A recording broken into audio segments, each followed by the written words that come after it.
रेवाड़ी जिले में शनिवार को केंद्रीय राज्य मंत्री राव इंद्रजीत सिंह करीब 1650 करोड़ की लागत से बनने वाले निर्माणाधीन अखिल भारतीय आयुर्विज्ञान संस्थान एम्स का निरीक्षण करने पहुंचे।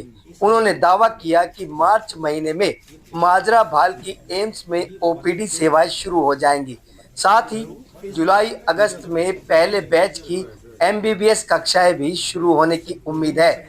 मंत्री जी ने बताया कि जनवरी 2026 में फैकल्टी रिक्रूटमेंट की प्रक्रिया शुरू हो जाएगी।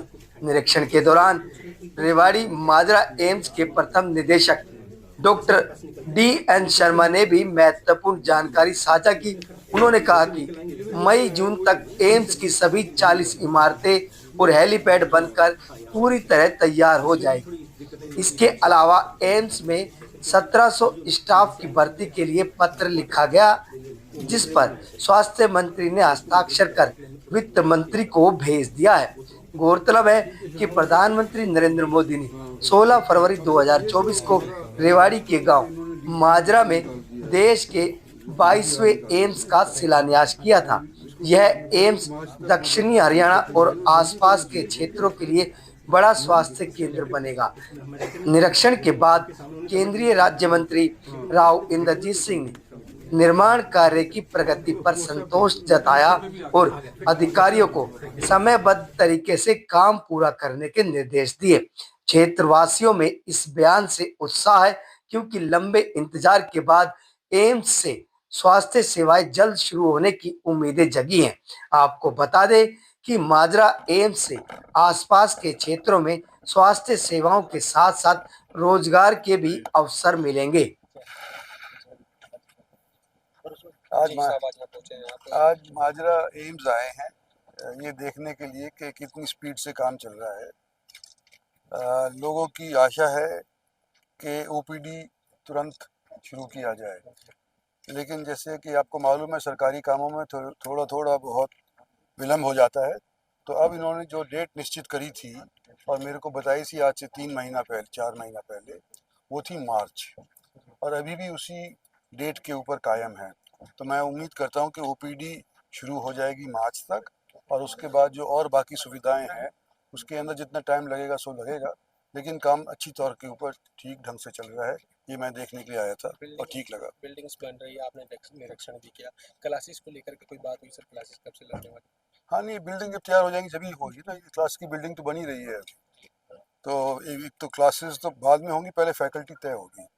और फैकल्टी के लिए हमारे डॉक्टर साहब शर्मा ने, जो हमारे एम्स के डायरेक्टर हैं, इन्होंने फाइल भेजी हुई है, वो मंजूर हो जाएगी तो हम फैकल्टी पहले हायर करेंगे, स्टूडेंट्स बाद में आएंगे। सर कब तक ये तैयार हो जाएगी? बात हुई कि एम्स बनकर ये हमारा अनुमान है कि फैकल्टी रिक्रूटमेंट हम स्टार्ट करने जनवरी के एंड में स्टार्ट कर देंगे, और हमारे पास उनको ज्वाइनिंग का ये बने थे तो फरवरी मार्च तक हमारे पास फैकल्टी आते हैं। और हमारा नेक्स्ट बैच जो है एमबीबीएस का, वो तो क्योंकि जुलाई अगस्त में आता है, वो नीट के एग्जाम के थ्रू आता है। तो हम हमारा प्लान है कि हम जो एमबीबीएस का बैच स्टार्ट करें जुलाई अगस्त में, हमारा बैच स्टार्ट कर देंगे सर 50 मिनट। Thank you. जी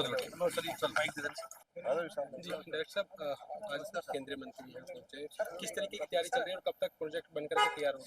देखिए, मैं सबसे पहले तो आप सभी का अभिनंदन करना चाहता हूँ, और दूसरा मेरे सौभाग्य कि मुझे इस एरिया में बतौर डायरेक्टर करने का मौका मिला, क्योंकि मैं यहीं से बिलोंग करता हूँ और मेरा जो जन्मभूमि है वो मेरे लिए कर्म भूमि है। तो मैं आप लोगों को निराश नहीं करूँगा। जो कमिटमेंट है और जो मुझे जिम्मा मिला है, स्वास्थ्य मंत्रालय ने मुझे दिया कि आप सब लोगों का स्वास्थ्य का जिम्मा मुझे दिया है, और मैं उसको सुरक्षित रखूंगा। तो उसके लिए जो भरसक कोशिश करेंगे, चाहे उसमें इंफ्रास्ट्रक्चर हो, चाहे उसमें मैन पावर हो, सारी चीज़ें करेंगे।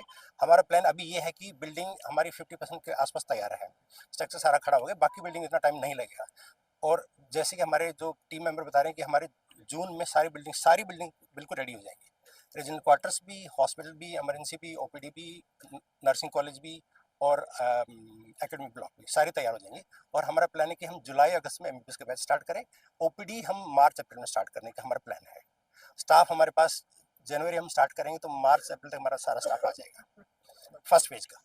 ये हमारा प्लान है सर। मिड 2026 तक में पूरी एम्स तैयार हो जाएगी? बिल्कुल हाँ, अभी तक प्लान हमारा यही है और उसी पे हम चल रहे हैं सर में, और उम्मीद है कि हम शायद तब तक हम अपना डेडलाइन मीट कर लेंगे। डॉक्टर साहब, ये रास्ते का जो मामला था, हाँ, इसमें अभी आप बोल रहे थे कि आपके पास अभी ऑर्डर नहीं है, हाँ, ये देखो पिछले महीने मैं और डॉक्टर कृष्ण भी थे, हमारे एमएलए साहब भी थे और अपने राव साहब भी थे, हम जाकर के सीएम से मिले थे, नायब सिंह सैनी से मिले थे और उन्होंने काफ़ी सपोर्ट किया, उन्होंने आश्वासन दिया कि हम आपका ये बनवा देंगे।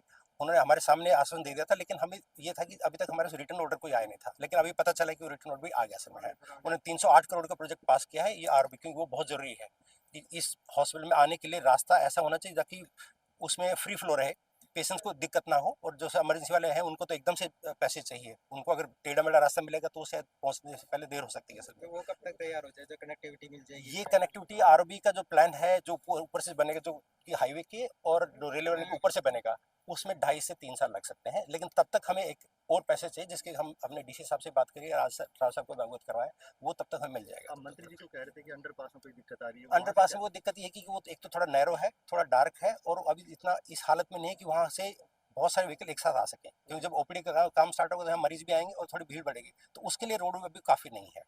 तो उसके लिए हमें चाहिए कि एक और एक्सेस चाहिए, जो कि ये वाला जो वाटर पैसेज है, उसको हमने सोचा है कि उसको हम एक्सेस बनाएं, ताकि 2 एक्सेस रहे हमारे पास, तो इतनी दिक्कत ना है। के बाद तीनों रास्ते चालू रहेंगे या बंद? बिल्कुल, आरओबी में तो आरओबी होगा तो वैसे मेनली वही फंक्शन रहेगा, उसके बाद तो ये रास्ते भी चालू रहेंगे, ऐसी बात नहीं, इसमें कोई दिक्कत नहीं है। बाकी मैं अपने एमएलए साहब से रिक्वेस्ट करूँगी, ये भी थोड़ा अपने थोड़ा